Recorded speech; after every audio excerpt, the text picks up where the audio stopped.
করতে হবে। আমাদের দেশে আকীদার ত্রুটি ঢুকিয়ে দিয়েছে সর্বপ্রথম ইহুদি খ্রিস্টানদের চক্রান্তের মাধ্যমে।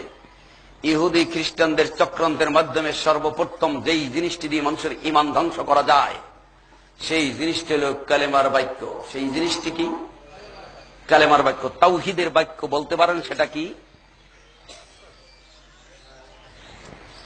লা ইলাহা,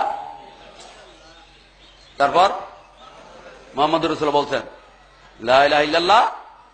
ভুল ভুল।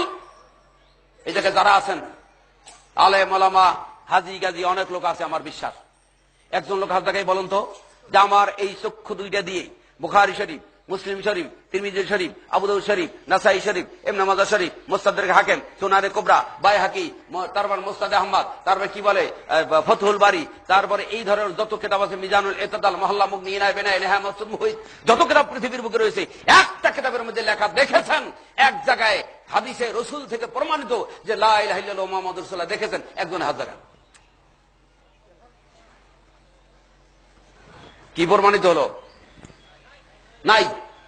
অথচ এদেশের মাটিতে এই কলেমা পড়ানো হয়েছে, শিখানো হয়েছে, মক্তব থেকে শিখানো হয়েছে কলেমা তৈয়বা লা ইলাহা ইল্লাল্লাহু মুহাম্মাদুর রাসূলুল্লাহ।